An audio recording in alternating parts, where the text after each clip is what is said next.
when the most money is just not enough. Hello there, Catherine Weir from Coldwell Banker Bain, and today I want to talk home buying strategy in a multiple offer situation with you.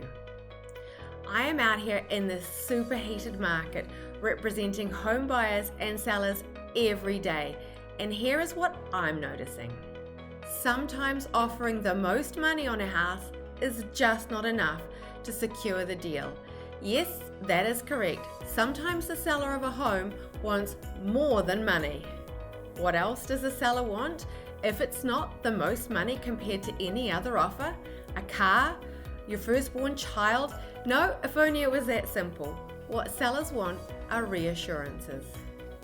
Not only do sellers want all the money you can give them, but they also want to know that if they choose to work with your offer over anyone else and agree that you're their buyer, that you are going to take this all the way to closing without renegotiating along the way. So what does this look like? Well, in a purchase and sale agreement, there are two big points of potential renegotiation. The first is the inspection, and the second is the appraisal. Let's talk about inspections. Sellers do not want to see an inspection contingency in a contract. It is not necessarily because they have anything to hide, but rather the fact that a buyer can use the inspection to renegotiate repairs, a price reduction, or get out of the contract, exactly what an inspection contingency is designed for. In this heated and competitive market, sellers just do not want to see them. When I'm the listing agent, I try to have the seller provide an inspection for the buyers to see. This works great for the sellers so that the buyer does not need an inspection contingency, and so there is no room to renegotiate or get out of the contract. And conversely, for the buyers, they know exactly what they are buying and there are no surprises, so they can feel comfortable writing an offer based on what they already know about the house. Waiving inspection makes your offer much more attractive in a multiple offer situation. So what else are sellers looking for? The answer is enough money to close the deal.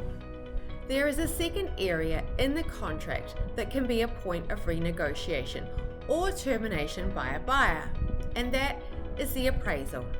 Anyone that is getting a mortgage to buy a home has to have an appraisal.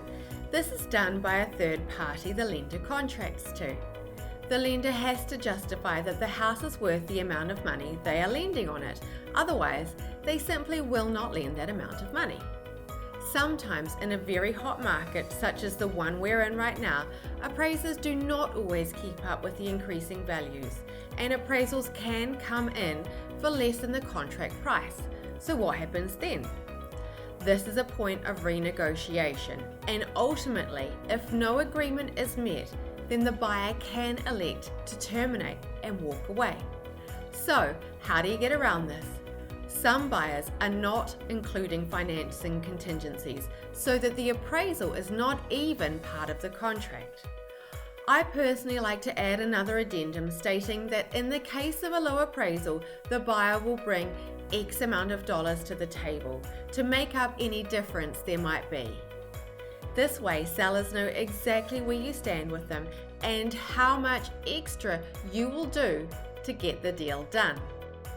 I have seen and been part of sellers' decisions to take slightly less money in a multiple offer situation, but go for the strongest financing instead, that guaranteed to close and not renegotiate time after time.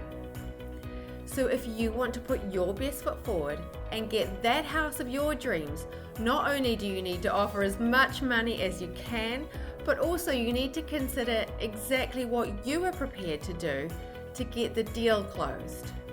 Of course, it helps working with a professional that knows the market and is working it and writing offers in it every day. And that's where I come in. Connect with me, and thanks for watching. Have a great day.